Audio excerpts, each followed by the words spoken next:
नमस्कार, superfast top 10 news में आपका स्वागत है। मैं हूं आपके साथ समीक्षा दालीच। आइए बात करते हैं आज की तमाम ताजा खबरों पर।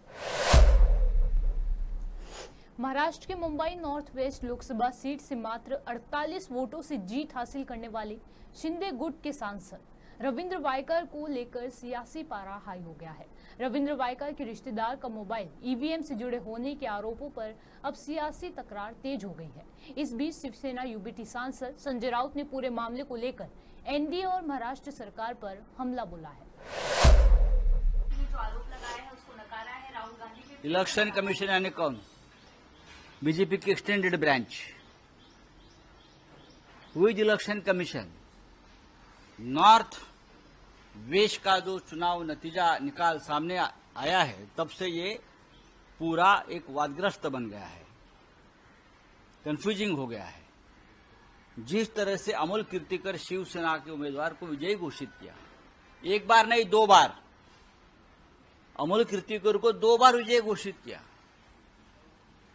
फिर रिटर्निंग ऑफिसर वंदना सूर्यवंशी को किसी का फोन आता है और एक इलेक्शन ऑफिसर दिनेश गुरव का फोन लेकर, अंदर फोन लेकर, जिसका ऊपर ओटीपी है, या अनलॉक कर सकते हैं ईवीएम मशीन या छेड़छाड़ कर सकते हैं ईवीएम मशीन से, वो फोन लेकर शिंदे गुट के उम्मीदवार रविंद्र वायकर का एक रिलेटिव अंदर घूमता है और फोन यूज करता है। सीसीटीवी फुटेज पे दिख रहा है। और वंदना सूर्यवंशी ने ऑब्जेक्शन नहीं लिया है। अब उनके ऊपर एफआईआर लॉन्च किया। अब ये फोन उनको विजय घोषित किया वायकर को, टोटली इलीगल। वो हारा हुआ आदमी है। अब वो फोन जब्त किया है हमारे दबाव के बाद। अब वनराई पुलिस स्टेशन से वो फोन बदलने की कोशिश चल रही थी 4 दिन से। मेरी जानकारी है वहां के जो पुलिस अफसर है, राजभर उनको छुट्टी पर भेज दिया, क्योंकि वो जांच कर रहे थे। कोई नया अफसर लाके अपना रखा है। कोई सातारकर नाम का एक रिटायर्ड पुलिस ऑफिसर जो वायकर के रिश्ते में है, वो वहां 4 दिन से कुछ डील कर रहा था वनराई पुलिस स्टेशन में। ये इस देश का ऐसा चुनाव का निर्णय है कि देश में ऐसे कितने चुनाव क्षेत्र में इस प्रकार से जो 100 या 1000 के दायरे में हार जीत हुई है, वो सभी क्षेत्र में उस प्रकार से चुनाव के नतीजे अपने कब्जे में लेने की कोशिश हुई है प्रशासन के माध्यम से। और मुंबई का नॉर्थ वेस्ट का चुनाव परिणाम उसका एक ज्वलंत उदाहरण है, किस प्रकार से चोरी मारी लूटमार की गई। हमारी ये मांग है कि रविंद्र वायकर को जो घोषित किया है विजयी, उसको लोकसभा की सदस्यत्व की शपथ लेने से रोकना चाहिए। सीएम शिंदे ने कहा है कि ये सब अपोजिशन की स्ट्रैटेजी है। ये क्या स्ट्रैटेजी है? कौन सा एलिगेशन है? ईवीएम के बारे में ऐसे हो नहीं सकता है। ओटीपी से ये शिंदे कौन है? शिंदे एलन मस्क का बाप है क्या? कौन है शिंदे? उनको क्या पता है? पैसे की बात करो, मैंने कितना पैसा बांटा है चुनाव जीतने के लिए, उसका ऊपर मैं उनसे डिबेट करूंगा। नासिक में कितना बांटा है, मुंबई में कितना बांटा है, पैसे खोखे की बात करो। टेक्निकल बात आप मत करिए, खोखे की बात करो। खोखे पेटी की बात अगर आप करे हो, ईवीएम वो खोखा नहीं आपका 50 करोड़ वाला, वो अलग खोखा है जिससे देश का लोकतंत्र बनता है और बिगड़ता है। झूठ बोल रहे हैं। ये बीजेपी की एक्सटेंडेड ब्रांच है। इलेक्शन कमीशन यानी कौन? वंदना सूर्यवंशी। आप पश्चिम बंगाल में सियालदे जाने वाली कंचनजंगा एक्सप्रेस सोमवार को सुबह न्यू जलपाईगुड़ी के पास एक मालगाड़ी से टकरा गई। उत्तर सीमांत रेलवे के एक वरिष्ठ अधिकारी ने जानकारी दी। उत्तर सीमांत रेलवे कटिहार डिवीजन के डिविजनल रेलवे प्रबंधक ने बताया कि सुबह करीब 9 बजे हुई इस दुर्घटना में 8 लोगों की मौत की खबर सामने आई है। अधिकारी ने बताया कि अगरतला से आ रही Kanchenjunga express new Jalpaiguri station के पास रंगापानी के समीप एक मालगाड़ी से टकरा गई। हादसे के बाद राहत और बचाव कार्य जारी है। उत्तरी कश्मीर के जिला कुपवाड़ा में पुलिस और सुरक्षा बलों की टीम को बड़ी सफलता मिली है। जिले के उपजिला हंदवाड़ा में एक आतंकवादी को गिरफ्तार किया गया है। आतंकी प्रतिबंधित हिजबुल मुजाहिदीन संगठन से जुड़ा हुआ है और वह क्षेत्र में सॉफ्ट टारगेट करने की फिराक में था। पुलिस ने ये जानकारी दी है। पुलिस और सुरक्षा बलों की एक संयुक्त टीम ने सोमवार को हंदवाड़ा के काचरी गांव से हिजबुल के आतंकवादी को गिरफ्तार किया है। उसे लक्षित हत्याओं को अंजाम देने का काम सौंपा गया था। एनसीईआरटी प्रमुख ने कहा कि स्कूलों में दंगों के बारे में पढ़ाना ठीक नहीं और ये हिंसक और अवसादग्रस्त नागरिक पैदा कर सकता है। उन्होंने स्कूली किताबों से गुजरात दंगों और बाबरी मस्जिद विध्वंस से जुड़े हिस्सों को संशोधित करने के संदर्भ में ये बात कही। लोकसभा चुनाव खत्म होने के बाद इलेक्ट्रॉनिक वोटिंग मशीन यानी कि ईवीएम पर एक बार फिर बहस छिड़ गई है। ईवीएम का जिन एक बार फिर बाहर तक आया जब एलन मस्क ने ईवीएम हैक होने को लेकर एक्स पर एक पोस्ट किया। इस बीच महाराष्ट्र में मुंबई उत्तर पश्चिम लोकसभा सीट से निर्वाचित रविंद्र वायकर के रिश्तेदार के कथित तौर पर 4 जून को मतदान केंद्र के भीतर मोबाइल इस्तेमाल का मामला भी सामने आ गया। अब इसे लेकर शिवसेना यानी कि शिंदे गुट नेता और प्रवक्ता संजय निरुपम का बयान सामने आया है। 2024 में जो चुनाव हुए हैं उसमें ईवीएम हैक नहीं हुआ। अगर ईवीएम हैक होता तो राहुल गांधी 2-2 सीटों से 2.5 लाख 3 लाख वोट से नहीं जीतते। अगर ईवीएम हैक होता तो भारतीय जनता पार्टी सिर्फ 240 सीटों पर नहीं रुक जाती। अगर ईवीएम हैक होता तो कांग्रेस पार्टी को 99 सीटें नहीं मिल जाती। इसलिए 2024 की बात करें तो निश्चित तौर पर ईवीएम हैक नहीं हुआ। और जो लोग अभी कह रहे हैं चुनाव जीतने के बाद भी, वो अगर अभी भी कह रहे हैं तो उनको सबसे पहले अपने पद से इस्तीफा दे देना चाहिए। दिल्ली में पानी संकट को लेकर सियासी दलों में बीच जारी घमासान के बीच आम आदमी पार्टी के नेता संजय सिंह ने बीजेपी पर निशाना साधा है। उन्होंने कहा कि प्यासे को पानी पिलाने से ज्यादा पुण्य का काम नहीं होता और पानी रोकने से बड़ा कोई पाप नहीं होता है। उन्होंने दावा किया कि दिल्ली में पानी संकट बीजेपी प्रायोजित जल संकट है। बीजेपी चाहती है कि दिल्ली के लोगों को पानी न मिले, इसके लिए वो तमाम साजिशें कर रही है। दिल्ली को हरियाणा से पानी मिलता है, अगर वह जरूरी पानी नहीं देते पानी की कमी हो जाती है। भारतीय जनता पार्टी के द्वारा प्रायोजित पानी का संकट चल रहा है।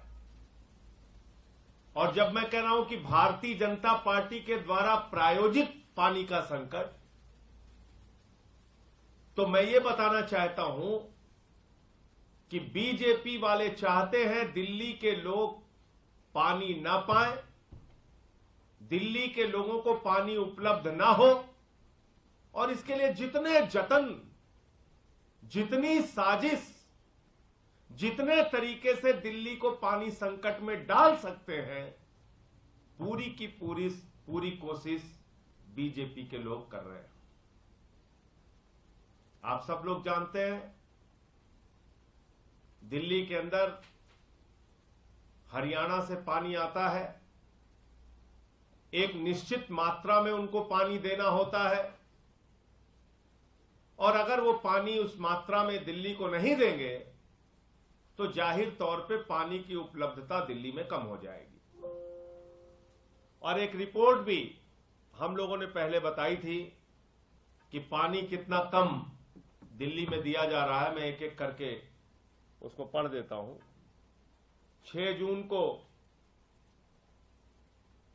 1002, 7 जून को 993, 8 जून को 990 एमजीडी, 9 जून को 978 एमजीडी, 10 जून को 958 एमजीडी, 11 जून को 919, 12 जून को 951 और 13 जून को 939 एमजीडी पानी दिल्ली को दिया गया, जो कि हमारी मांग के हिसाब से और जो मात्रा हरियाणा को देना चाहिए उससे काफी कम है। एमजीडी। दिल्ली में गहराते जल संकट को लेकर भाजपा ने मोर्चा खोल दिया है। दिल्ली जल संकट काफी तेजी से गंभीर रूप धारण करता नजर आ रहा है। भाजपा इस जल संकट को केजरीवाल सरकार की लापरवाही और जल बोर्ड का भ्रष्टाचार करार दे रही है। इसी कड़ी में आज भी भाजपा ने सभी सांसदों ने अपने अपने क्षेत्रों में कार्यकर्ताओं के साथ विरोध प्रदर्शन किया। इस दौरान उनका कहना है कि केजरीवाल सरकार की लापरवाही के कारण पानी की किल्लत हो रही है। भाजपा जनता की आवाज बंद कर सड़कों पर उतरी है। दिल्ली की भ्रष्ट केजरीवाल सरकार की वजह से पानी की कमी हुई है। कहते हैं नियत हो तो नियति भी बदलती है। बहुत विनम्रता से कहूंगी कि केजरीवाल सरकार की नियत ही नहीं है काम करने के लिए, इसलिए दिल्ली की नियति बन गया है प्यासा मरना। 1 दशक से केजरीवाल सरकार यहां पर सत्ता भोग रही है, लेकिन माननीय मुख्यमंत्री जी और उनकी सरकार ने कुछ नहीं करा है।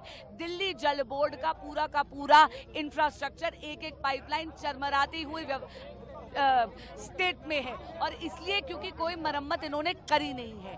दिल्ली में इलीगल टैंकर माफिया को केजरीवाल सरकार ऐसा लगता है कि प्रोत्साहित कर रही है। सुप्रीम कोर्ट ने भी केजरीवाल सरकार को लताड़ते हुए पूछा कि इलीगल टैंकर माफिया के ऑपरेशन के लिए आपने क्या किया?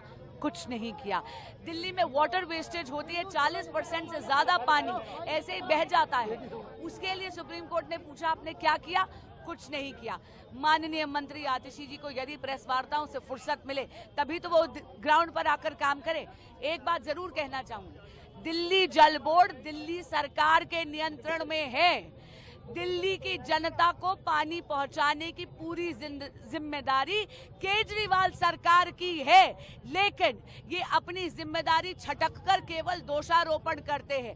आपके माध्यम से बोलना चाहूंगी माननीय मुख्यमंत्री अरविंद केजरीवाल जी को, माननीय मंत्री आतिशी जी को और केजरीवाल सरकार को आपकी जवाबदेही बनती है। दिल्ली को पानी दीजिए।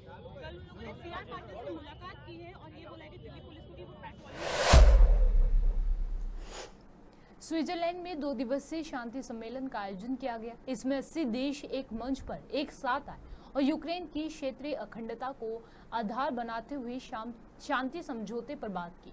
इस मंच पर रूस यूक्रेन में चल रहे युद्ध को लेकर शांति प्रस्ताव पेश किया गया। रूस यूक्रेन के बीच युद्ध 2 साल से अधिक समय से चल रहा है। इस युद्ध में हजारों लोगों की मौत भी हो चुकी है। गुवाहाटी में लोगों को मौसम की मार झेलनी पड़ रही है। भारी बारिश के कारण हर तरफ जल भराव की समस्या पैदा हो गई है।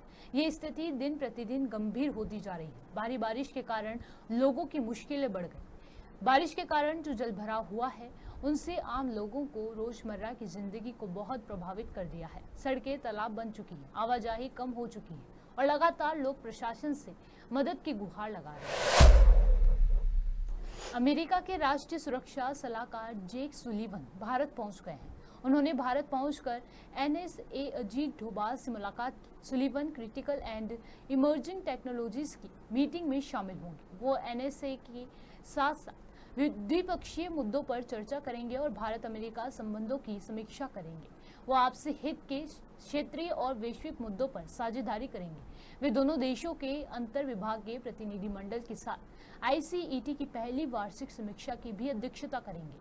कल NSA भारतीय उद्योग परिसंघ की तरफ से इंडस्ट्री के CEO के साथ आयोजित भारत US ICIT गोलमेज सम्मेलन में प्रतिभागियों को संबोधित भी करेंगे। सुपरफास्ट टॉप 10 न्यूज में आज के लिए सिर्फ इतना ही। देश और विदेश की तमाम बड़ी खबरों से जुड़े रहने के लिए देखते रहिए पॉपुलर टीवी। धन्यवाद।